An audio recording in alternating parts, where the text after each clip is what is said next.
আসসালামু আলাইকুম প্রিয় দর্শক, বিস্তারিত সংবাদের শুরুতে জানিয়ে দিচ্ছি ফ্রেশ প্রিমিয়াম টি সংবাদ শিরোনামগুলো। শুরুতেই সংবাদ শিরোনামগুলো জানাচ্ছি। বাংলাদেশ ব্যাংকে সাংবাদিকদের প্রবেশে বাধা নেই বলছেন ডেপুটি গভর্নর। ভোট কেন্দ্রে ভোটার পাওয়া যায় না বলছেন দুদু। যুক্তরাষ্ট্রের সঙ্গে সম্পর্ক এগিয়ে যাচ্ছে দেখে মাথায় হাত বিএনপির। পৃথিবীর কোন দেশে মেট্রো রেলে 15% ভ্যাট আছে, প্রশ্ন কাদেরের। এতক্ষণ শিরোনামগুলি শুনছিলেন, এখন বিস্তারিত। দর্শক, ভিডিওটি দেখতে দেখতে এই চ্যানেলটি সাবস্ক্রাইব করে আমাদের সাথেই থাকুন আর আপনার মূল্যবান মতামত কমেন্ট সেকশনে জানিয়ে দিন। বাংলাদেশ ব্যাংকে সাংবাদিকদের প্রবেশে বাধা নেই জানিয়ে ডেপুটি গভর্নর খুরশিদ আলম বলেছেন, বাংলাদেশ ব্যাংকে সাংবাদিকদের প্রবেশ নিষেধ করা হয়েছে, এটা মিথ্যা প্রচার। আমরা তথ্য দেওয়ার জন্য প্রস্তুত। আমাদের 3 জন কর্মকর্তাকে শুধু তথ্য দেওয়ার জন্য নিয়োগ দেওয়া হয়েছে।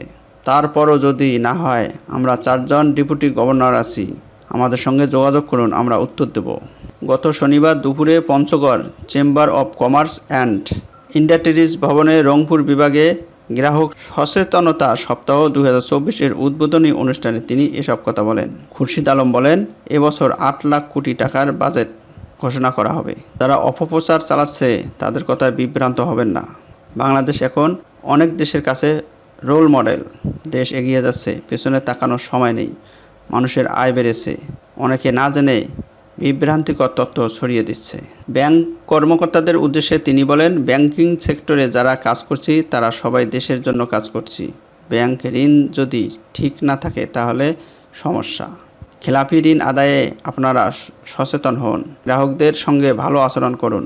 বাংলাদেশ ব্যাংকের financial integrity and customer services ডিপার্টমেন্টের আয়োজনে এই কর্মসূচি উদ্বোধনী অনুষ্ঠানে আরও বক্তব্য দেন বাংলাদেশ ব্যাংকের নির্বাহী পরিচালক নুরুল আমিন ও Ruhul Amin, financial integrity and customer services ডিপার্টমেন্টের পরিচালক লিজা ফাহমিদা ও সাইমা ইসলাম, ব্যাংক এশিয়ার ব্যবস্থাপনা পরিচালক শফিউজ্জামান এবং FICSD স্ট্র্যাটেজিক কমিউনিকেশন টিমের প্রধান অতিরিক্ত পরিচালক মাহিনুর আলম। দিনব্যাপী আয়োজনে অতিথিদের বক্তব্যের পাশাপাশি ব্যাংকিং সেবার বিভিন্ন দিক তুলে ধরা হয়। এ সময় রংপুর বিভাগের শতাধিক ব্যাংক কর্মকর্তা উপস্থিত ছিলেন। বিএনপির ভাইস চেয়ারম্যান শামসুজ্জামান দুদু বলেছেন, বিএনপি ভোট বর্জন করে মুক্তিযুদ্ধের চেতনা ও গণতন্ত্রের পক্ষে অবস্থান নিয়েছে। দেশবাসী এই সিদ্ধান্তকে অকুণ্ঠ সমর্থন দিয়েছে, যে কারণে ভোটকেন্দ্রে ভোটার পাওয়া যায় না। আর এই জন্যই নির্বাচন কমিশনার বলেন 1% ভোট গ্রহণযোগ্য। গত শনিবার যশোর শহরের বড়বাজারে নির্বাচন বর্জনের আহ্বান জানিয়ে লিফলেট বিতরণ কর্মসূচি উদ্বোধনকালে এসব কথা বলেন তিনি। শামসুজ্জামান দুদু বলেন, বর্তমান সরকার, নির্বাচন কমিশন ও প্রশাসন দেশের নির্বাচন ব্যবস্থা, রাজনীতি, মানুষের দাবি একেবারে পদানত ও ধ্বংস করে দিয়েছে। এদের মধ্যে ন্যূনতম মুক্তিযুদ্ধের চেতনাবোধ, শহীদদের প্রতি সম্মান থাকলে সব দলকে ডেকে আলোচনা করে সিদ্ধান্ত নিত। তিনি আরও বলেন, বিএনপি চেয়ারপারসন খালেদা জিয়া সহ সব রাজনৈতিক বন্দীকে মুক্ত করে তত্ত্বাবধায়ক সরকারের অধীনে যদি নির্বাচন ফিরিয়ে আনা সম্ভব হয়, তাহলে স্বাধীনতার যে লক্ষ্য তা প্রতিষ্ঠা করা সম্ভব। এই সময় বিএনপির ভারপ্রাপ্ত সাংগঠনিক সম্পাদক অনিন্দ্য ইসলাম অমিত, জেলা বিএনপির আহ্বায়ক অধ্যাপক নার্গিস বেগম, সদস্য সচিব অ্যাডভোকেট সাবেরুল হক সাবুসহ জেলা বিএনপি ও অঙ্গ সংগঠনের নেতাকর্মীরা উপস্থিত ছিলেন। এদিকে বিএনপি নেতা শামসুজ্জামান দুদু বিকেলে স্থানীয় প্রেস ক্লাব মিলনায়তনে দলের জেলা কমিটির উদ্যোগে ফারাক্কা দিবসের তাৎপর্য শীর্ষক সেমিনারের প্রধান অতিথি হিসেবে বক্তব্য দেন। সেমিনারে মূল প্রবন্ধ উপস্থাপন করেন জেলা বিএনপির আহ্বায়ক তত্ত্বাবধায়ক অধ্যাপক নার্গিস বেগম। পররাষ্ট্রমন্ত্রী হাসান মাহমুদ বলেছেন, যুক্তরাষ্ট্রের দক্ষিণ ও মধ্য এশিয়া বিষয়ক সহকারী পররাষ্ট্রমন্ত্রী ডোনাল্ড লু এসেছিলেন বাংলাদেশের সঙ্গে সম্পর্ক এগিয়ে নিতে। দ্বিপক্ষীয় বৈঠকে এ নিয়ে তিনি কথা বলছেন। কিছু ক্ষেত্রে সংস্কার করলে বাংলাদেশকে জিএসপি সুবিধা ফিরিয়ে দেওয়ার অভিপ্রায়ও তারা ব্যক্ত করেছেন। তিনি বলেন, যুক্তরাষ্ট্রের সঙ্গে বাংলাদেশের সম্পর্ক এগিয়ে যাচ্ছে দেখে হতাশা বিএনপি। দলটির নেতাদের মাথায় হাত উঠেছে। শনিবার চট্টগ্রাম নগরীর কাজীর দেউরির ইন্টারন্যাশনাল কনভেনশন হলে প্রধানমন্ত্রী শেখ হাসিনার ৪৪তম স্বদেশ প্রবর্তন দিবস উপলক্ষে আয়োজিত আলোচনা সভায় তিনি এসব কথা বলেন। চট্টগ্রাম মহানগর আওয়ামী লীগ এ সভায় আয়োজন করে।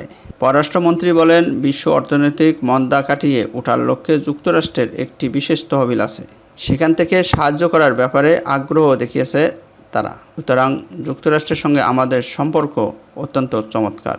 আমরা সম্পর্ককে এগিয়ে নিয়ে যাওয়ার লক্ষ্যে কাজ করছি।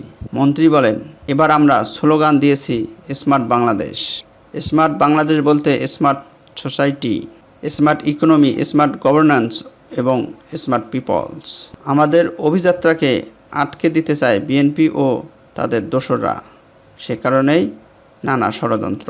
বিএনপি একটি জালিয়াতি রাজনৈতিক দল উল্লেখ করে পররাষ্ট্রমন্ত্রী ডক্টর হাসান মাহমুদ বলেন, জো বাইডেনের ভুয়া উপদেষ্টাকে বিএনপি হাজির করেছিল, কংগ্রেসম্যানদের সই জাল করেছিল, ভারতের অমিত শাহ ফোন করেছেন, এমন ভুয়া তথ্য ছড়িয়েছিল। এখন মাঝে মধ্যে দেখি জিএম কাদেরেরও মাথা খারাপ হয়ে যায়। তিনি বলেন, নির্বাচনের আগে আমরা দেখেছি বিএনপির বিভিন্ন দূতাবাসে নির্বাচন বন্ধ করতে দেন দরবার করত, কিন্তু কোনো লাভ হয়নি। নির্বাচন হয়েছে, 42% ভোট পড়েছে। মহানগর আওয়ামী লীগের সভাপতি বীর মুক্তিযোদ্ধা মাহতাব উদ্দিন চৌধুরীর সভাপতিত্বে সভায় বিশেষ অতিথি ছিলেন দলের ত্রাণ ও সমাজকল্যাণ বিষয়ক সম্পাদক আমিনুল ইসলাম আমিন ও মহানগর সাধারণ সম্পাদক আ.জ.ম নাসির উদ্দিন। বঙ্গবন্ধু কন্যা শেখ হাসিনার স্বদেশ প্রবর্তন দিবস উপলক্ষে পরে মন্ত্রী এতিমদের মধ্যে খাবার বিতরণ করেন।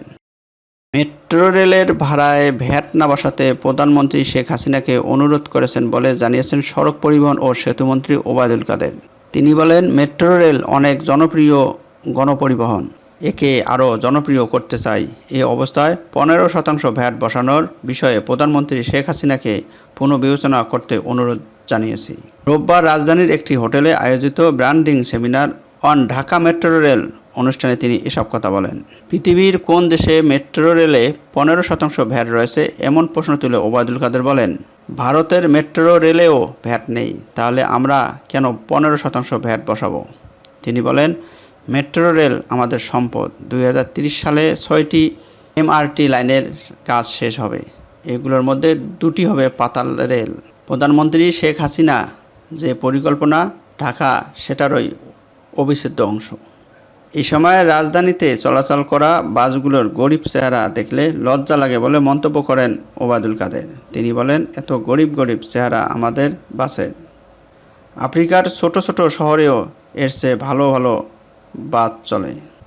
তিনি বলেন, যে বাংলাদেশ শেখ হাসিনার নেতৃত্বে উন্নয়নের বিস্ময়, সে দেশের রাজধানী পৃথিবীর অন্যতম খারাপ রাজধানী।